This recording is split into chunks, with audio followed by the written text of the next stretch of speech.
வணக்கம். சரணம் சரணம் குருபாபா. கடைசி சரணம் குருபாபா. குருபாபாவுக்கு நிகர் குருபாபா மட்டுமே. கடுமையான சத்ருதோஷம், ஆபிசார தோஷத்தால் கவலைப்பட்டு கொண்டிருந்த ஒரு சம்பன்ன குடும்பம், அதற்காக எண்ணற்ற பணம் செலவு செய்தும் எந்த ஒரு பலனும் அளிக்காமல் இருந்தபோதுதான்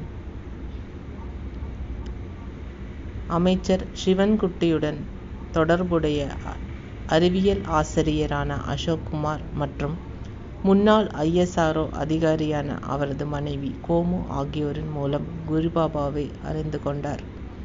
குருபாபா அவர்களுக்கு எந்தவித பணம் பெற்றுக்கொள்ளாமல் உதவி செய்தார். குருபாபா தீவிரமான ஆன்மீக அனுஷ்டானத்தில் இருந்த காலத்தில் நடந்ததாக கூறப்படும் ஒரு வியப்பூட்டும் சம்பவத்தை கோமு நினைவு கூறுகிறார். பொதுவாக மிளகாய் சாப்பிடாத குருபாபா ஒரு சந்தர்ப்பத்தில் சுமார் 1.5 கிலோ அளவு மிக காரமான பச்சை மிளகாயும் 1.5 கிலோ அளவு பச்சை அப்பளத்தையும் மிக வேகமாக சாப்பிட்டதாக அவர் கூறுகிறார். இதனால் குருபாபாவுக்கு ஏதேனும் பாதிப்பு ஏற்பட்டு விடுமோ என்று தான் அச்சப்பட்டதாகவும் கோமு தெரிவிக்கிறார். இந்த நிகழ்வு ஒரு தீவிர ஆன்மீக அனுஷ்டானத்தின் நிறைவுடனும் மகா சத்ரு சம்ஹார அக்னியாகம் தொடர்பான வழிபாட்டு முறையுடனும் சம்பந்தப்பட்டதாக இந்த கோமு சொல்கிறார்.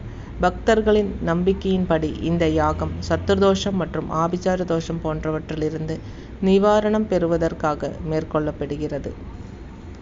குருபாபாவை கடைசி சரணம் அடைந்த பக்தர்களுக்கு ஒவ்வொரு அமாவாசை அன்றும் இரவு நடத்தப்படும் இந்த மகா சத்ரு சம்ஹார அக்னி யாகத்தில் அவரது அனைத்து தோஷங்களையும் சுவாமி எடுத்துக்கொண்டு தன் உடம்பில் ஆவாகனம் செய்து கொண்டு அதை அக்னியாகத்தில் சமர்ப்பிக்கிறார்.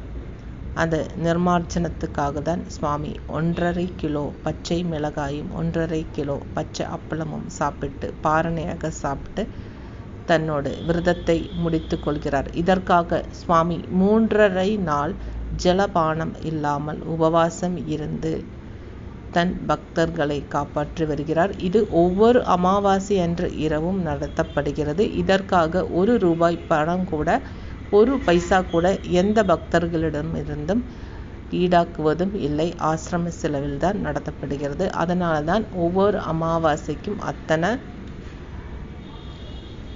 சக்தி இருக்கு. அதனால தான் உபவாசம் இருக்கிறது அவசியம் என்று நான் சொல்லுறேன். அமாவாசை உபவாசம் இருக்கிறவங்களை மட்டும்தான் சுவாமியாலையும் காப்பாற்ற முடியும்.